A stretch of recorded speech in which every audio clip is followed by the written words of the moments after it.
Welcome to Talk Plus Water, the podcast that takes a deep dive into the world of water with those making waves. My name is Todd Botler, and I'm your host for Talk Plus Water.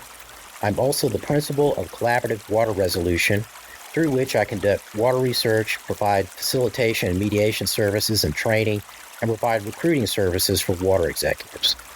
You can find out more about Collaborative Water Resolution at waterdisputes.org. My guest today is Martha Pskowski, who is a reporter in Texas for Inside Climate News and who's based in El Paso. Martha reports on water, oil, and gas and the impacts of climate change. She previously was an environmental reporter at the Paso Times and a freelance reporter in Mexico City. Martha, welcome to Talk Plus Water. Thanks for having me on, Todd. Well, I've been looking forward to this because I know that you know what's going on in the Rio Grande, and I'm always trying to keep up with that. And so I thought we would just go and immediately kind of start off with the Rio Grande and then maybe work into what's up with oil and gas and water, because there's some new developments there as well. So I guess, starting with the availability of water, can you give us an update on storage in the Rio Grande's reservoirs, such as Elephant Butte and Amistad and Falcon, along the Texas and Mexico border? Right. So starting upstream at Elephant Butte, the water deliveries started about a month ago. So in early June, they started releasing water down to southern New Mexico and West Texas. So it was at about 14% at Elephant Butte. And now that they've released that water, it's come down to 6%. So quite low. And it is a short river season, as they call it in El Paso.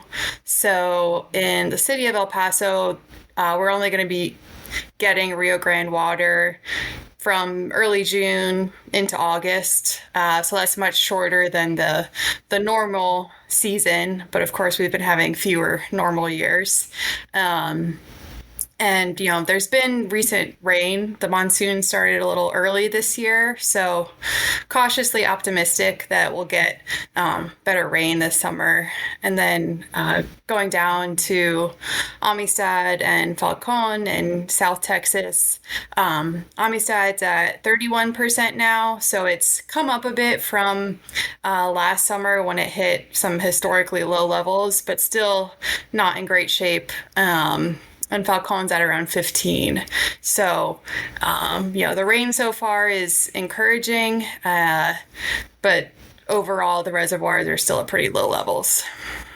It tells you something when you hear that Elephant Butte's at 6%, and you think that's not all that bad.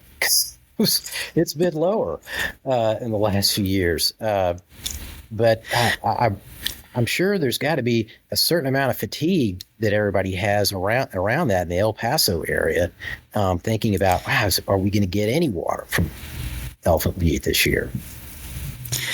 Yeah, I mean, you see the photos and those rings around the reservoir. It's just been so low for years now. It's clearly not going to be a one monsoon season that's going to get things back to a more stable level. But, people are, it's been nice to have rain over the last couple of weeks, because the last 3 summers, it was just incredibly dry. So hopefully the monsoon this year can recuperate things a little bit. Well, I like to also point out to folks listening in Texas, because I don't think they, readily think about this, but Elephant Butte, which supplies water downstream to Texas, is partially dependent on snowpack. And so, we don't, in Texas, we don't really have other reservoirs which are dependent on snowpack. But in the case of Rio Grande, the amount of water available is partially dependent on that. And I can't remember this year, but it seemed to me like snowpack maybe was down again. Yeah, what I was seeing was that the snow melt was really rapid this spring. So I think it started out with decent snowpack in southern Colorado, but the snow melt was just faster than what you might desire to kind of take the most advantage of it and capture it in those reservoirs down the Rio Grande. Gotcha. So, in addition to the reservoirs that are in the United States or shared by the United States and Mexico, there are also major reservoirs on the Rio Conchos, which is a tributary to the Rio Grande. And those reservoirs in Mexico, I guess, have been impacted by drought as well. Do you have anything to tell us about the levels of those reservoirs? Right. So the main reservoirs on the Conchos, La Boquilla is the biggest one, and that's what you usually hear about when you hear about water deliveries from Mexico. That's at about 17%. So also, Chihuahua's been getting rain the last few weeks, so it's inched up a little bit, but still very low. And they already had to cut back this year on the water that they were sending to local communities and irrigation districts. And then the Francisco Madero Dam, it's also called Las Virgenes. That one's gone up more with the recent rain to about 30%. But, Chihuahua's in a very deep drought. It's the biggest state in Mexico. And I think, if you look at the map of Texas right now, we've got West Texas, parts of the hill country in drought, but then other parts of the state are doing all right. Whereas Chihuahua, the entire state is in drought. Yeah. And people have really been hurting because of that. So again, decent rain so far this summer, but not going to make up the balance of years of below average rainfall.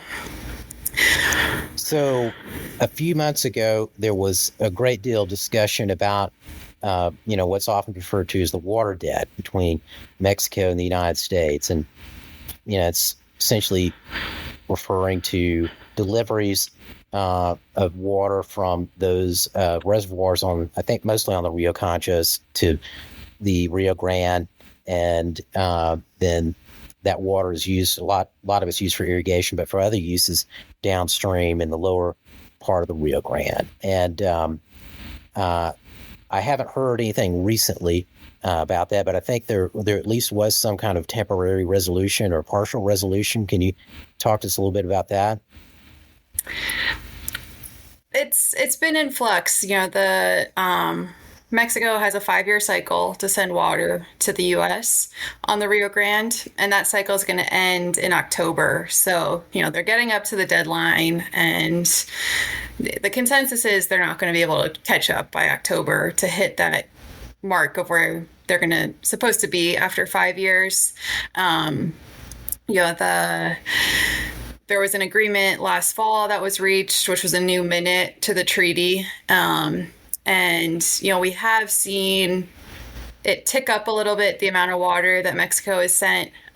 So they're over 400,000 acre feet in this cycle, which, but on average, it's supposed to be 350,000 acre feet each year in the cycle. So still far behind where it needs to be.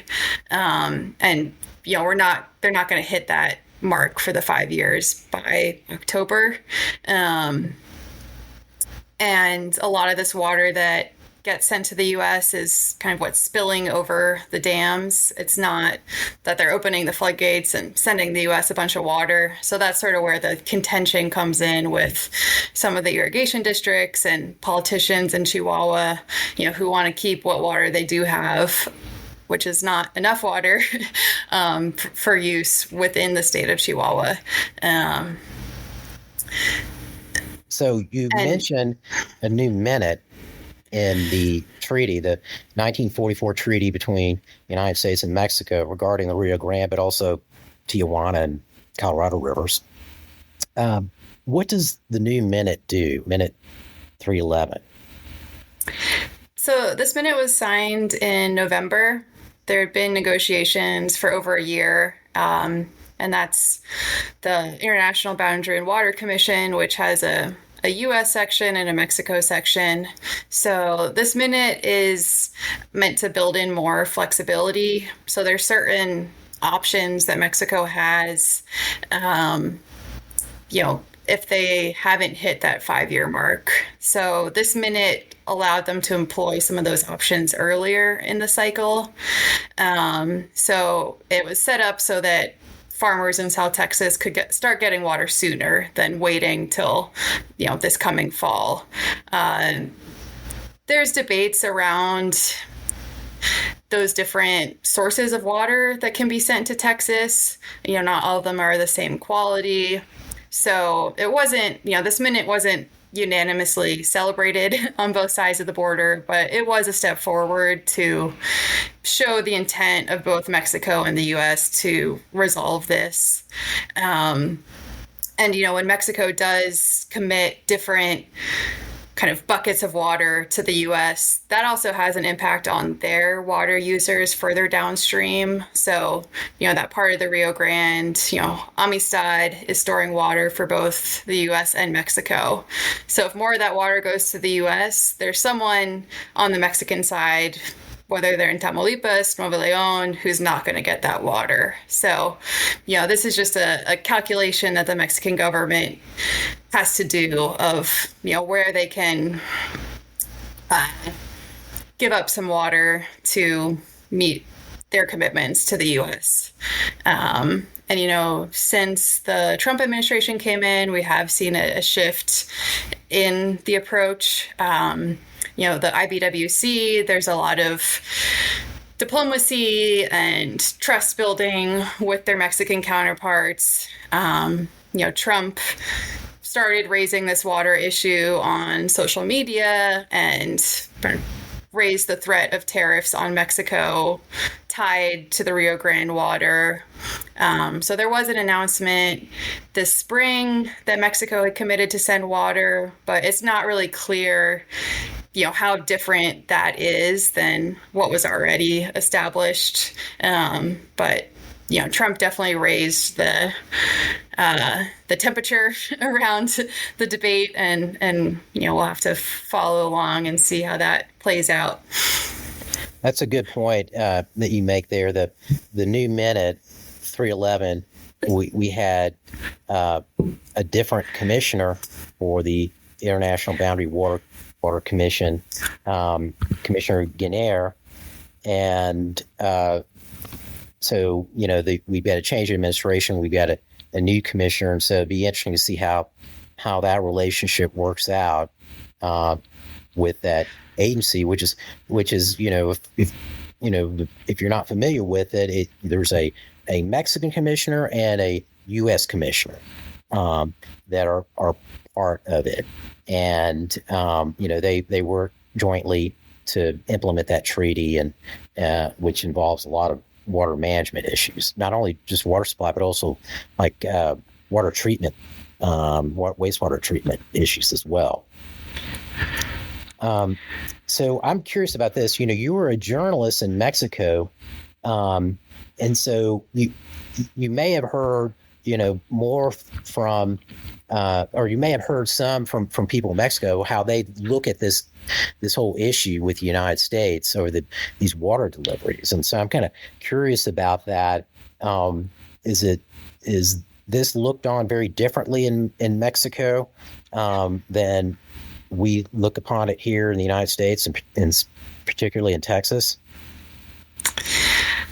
Yeah, I worked in Mexico for a few years, and being in El Paso now, I do have the opportunity to still do some reporting there. And I was in Chihuahua just about 2 years ago, in the Rio Conchos region, and I was surprised just how different it was talking to people on the ground than what you see in the media.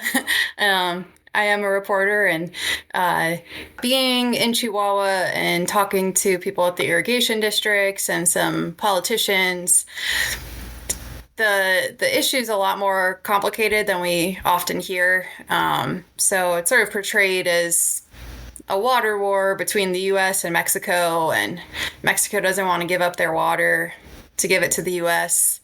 And I think there is that sense often in Mexico of that they got the short end of the stick in a lot of these treaties and international agreements with the US. So there's a certain level of frustration that they're obligated to send water to the US. But when you look at the details of what's going on, it's actually a lot of conflicts within Mexico that are at the heart of it. So I think it can be easy for politicians or also the media to play it up as this big clash between the two countries, especially as, tensions increase between the US and Mexico for various reasons. But at the heart of it, it's really an issue where the federal government in Mexico has to address the concerns of the local water users in Chihuahua, because it's a very different system there. The water management is much more centralized in the federal government.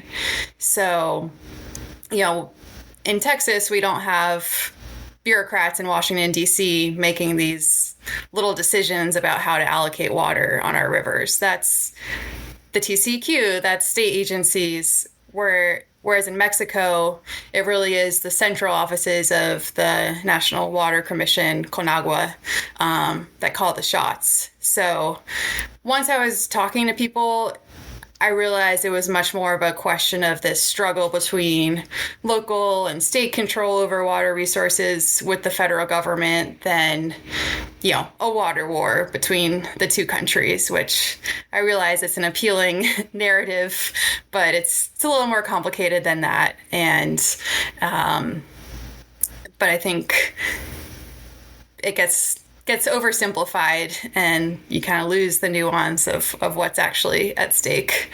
Right. Just kind of thinking about the, shifting climate and the challenge it presents for the management and of the Rio Grande system. Boy, it's a tough thing. And I'm just, also thinking about this, Mexico's new president is a scientist, isn't she? And so, you may have a new perspective brought to some of those issues, at least from the side from Mexico. But overall, I always kind of think when I think about the Rio Grande problem, I'm always like, wow, when's it going to get better? It just seems like we're kind of locked into a situation more or less where we're always going to be kind of struggling to manage the system, which is going to be maybe in drought more often than it's out of drought. Right. We have these 5-year cycles, and this isn't the first time that we're having these conversations of what happens if Mexico doesn't send enough water. And, I've talked to a lot of people who work on Rio Grande issues, and some people do think the treaty itself needs to be revisited, whereas others are more of the mind of, we can keep reaching these minutes, we can keep making modifications to make it work under these circumstances. And I know a lot of people also look at what's going on the Colorado River, where there has been more of a acknowledgement from the states and the different parties that we're going to have to make cuts. Whereas on the Rio Grande, it seems like the conversation is still, we need our water. And It hasn't yet gotten to the place of, how do we deal with this if we can't expect the same amount of water that we have historically?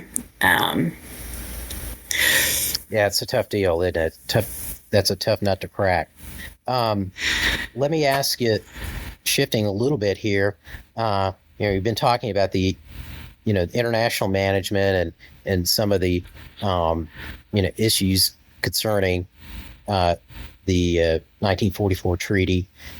We've also got a compact between Texas, New Mexico, and Colorado on the management of the Rio Grande. And that compact has been the subject of litigation before the U.S. Supreme Court, and it's been going on for several years now. And so I'm wondering, can you just kind of briefly tell us what that litigation's about, and if there's any news that we might be hearing in the near future? So the Texas v. New Mexico on the Rio Grande, it's been running for more than a decade, and I think all the parties really do want to wrap the case up as soon as possible. It originated because of New Mexico's, in southern New Mexico, the groundwater pumping that happens around the Rio Grande in the Mesilla Valley. So Texas brought the case against New Mexico, arguing that these groundwater wells near the Rio Grande were essentially draining water out of the river and depriving Texas of its fair share, which this is only possible because the water is actually measured quite a ways upstream from the state line. So once it's released from Elephant Butte, it's not measured at the state line into Texas. So in this case, there's these contentions of how much water is being diverted by these wells. And it's the Texas and New Mexico reached a settlement.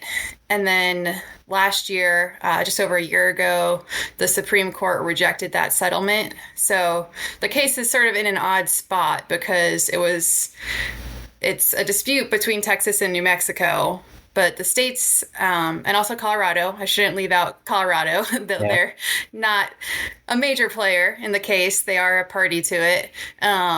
So the states reached an agreement, but the federal government was not a part of that settlement. And the Supreme Court ruled that for a settlement to go forward, the federal government had to be on board with it. So it was back to the drawing board. And in the meantime, there was a new special master appointed who's a federal judge who's overseeing the case, helping it move along in between Supreme Court decisions on it. So this new special master is in Pennsylvania. He has to get up to speed. And they did last month in June, there was a basin tour where that judge came out to New Mexico and West Texas to see some of the infrastructure, to get a better handle on what's at stake. And there is a new settlement announced, which the federal government is part of. So the case had been scheduled to go to trial, but this settlement proposal came in at the last minute before trial. So there aren't really details yet of what's in this settlement, but the special master has ordered for a hearing in September. So we should get more details on what's in this settlement. And, I think now that the federal government is on board, it seems that they've cleared whatever obstacles there were. And, I think everyone involved wants it to wrap up because it's been over a decade, and just that creates a lot of uncertainty in the basin of whether and how the rules are going to change, and people are ready to know what the new rules are going to be and move forward. So someday I'm going to look into this, but I've always wondered who in Texas agreed to let the deliveries to Texas be measured at Elephant Butte Reservoir, because you probably know specifically, but it's over 100 miles, I think, isn't it? River miles from El Paso. And you would think that, well, they would have insisted on having a gauge right at the state border between New Mexico and Texas, but they don't. Right. So the prior settlement proposal essentially said, let's put a gauge right at the state line.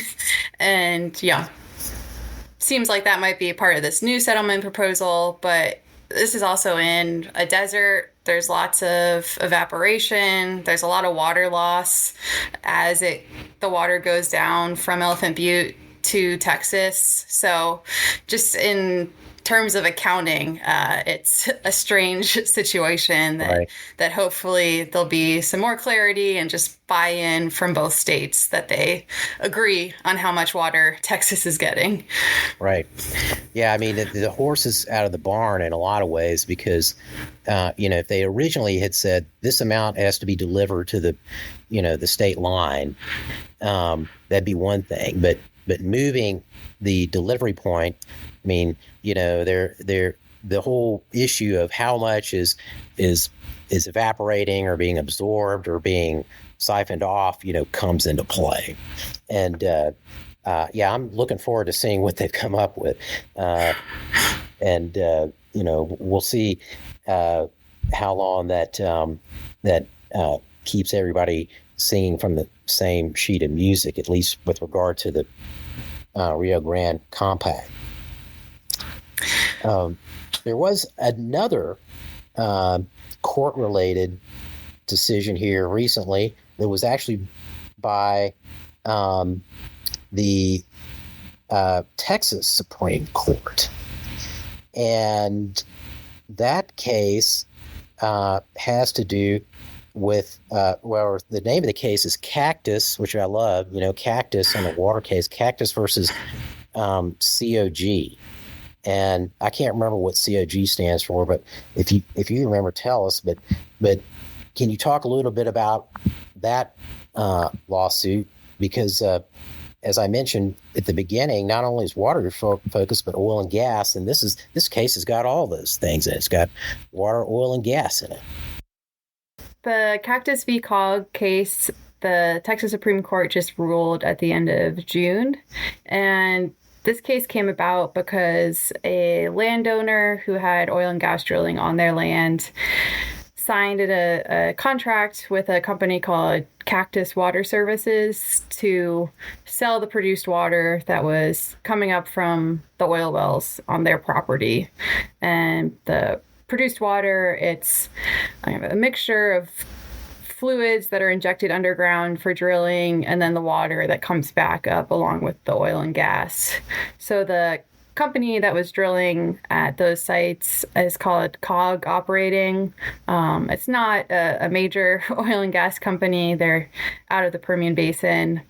And once the landowner signed this agreement with Cactus, COG objected because they had been managing this produced water throughout the lifetime of the wells and had spent millions of dollars, in fact, to dispose of the produced water, because once it comes up from the well, the drillers have to do something with it. They have to pipe it off site, and then usually it's injected underground. So COG's contention was that they had been managing this water and spending money to get rid of it for years, and that the landowner could not sell the water. So essentially you have different property rights regimes colliding here, because generally in Texas, a property owner has the right to pump groundwater, but the produced water is a bit different than most of our water resources. And the Texas Supreme Court, in their ruling, agreed with the lower courts that the produced water belongs to the drilling company. So that means it's part of the mineral rights estate as opposed to the surface rights estate. And this is, I think, where most people were expecting the case to come down, but it does open a pathway for the drilling companies to do something with the produced water, which there's already a lot of interest in finding alternatives beyond just injecting it underground. So Cactus v. Cog, this Supreme Court ruling clarifies that the drilling company owns that water, not the surface owner, who in this case tried to sell the water to a third party. Yeah, this is this is going to be a major case as it kind of cascades down within the water world. If you haven't been following this issue, there's a major focus on produced water. What we call the water that comes up after the fracking, and what can you do with it? And there have been a number of attempts to figure out, can you use this for, uses beyond, additional fracking or cooling industrial facilities. For example, could you use it for drinking water or for crop irrigation? And so now you've got this ruling that says, okay, unless you've got something in a contract with the oil and gas company, it's their water. And I keep thinking, well, okay, I guess maybe new contracts, someone who wants to have a right to that water in the future, after they supply it to the oil and gas company, they'll have something in their contracts. But there's a lot of water that, has been produced already, and I guess maybe is still being produced under these contracts and will be produced for a long time. And so I'm fascinated to see how this unfolds. The whole produced water issue, which is so significant, not just because of the reasons I mentioned, but because of the volume. I mean, it's a lot of water in an area or part of the state, especially in the Permian, where they are short of water frequently, and so that makes a big difference, I think. Yeah, there's certainly a lot of interest in finding other uses for this water.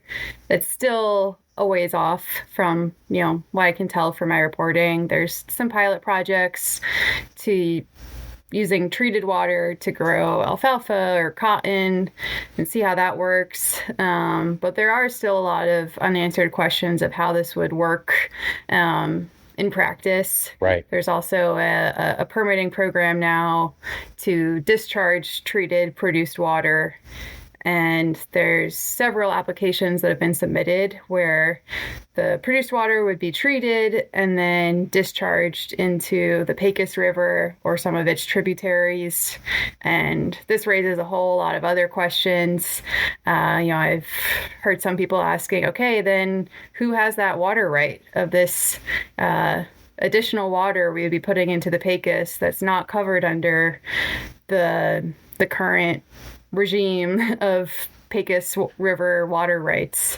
So there's a lot of interest and a lot of companies working to get to the finish line, but Cactus v. Cog is resolved, but there's a lot of unanswered questions still.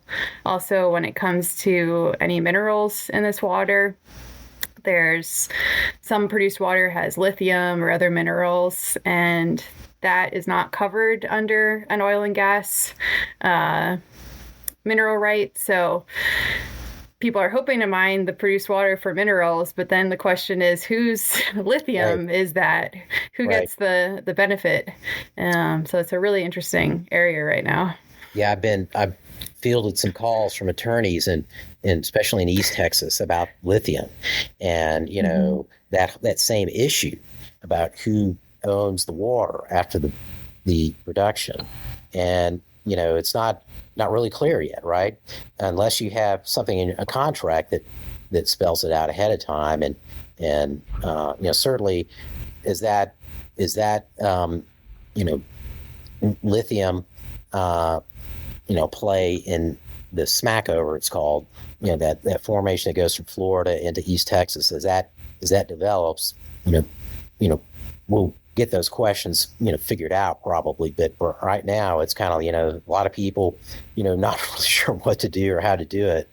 I love these issues, and I normally do this at the beginning of these interviews where I talk about how you decide to get into water.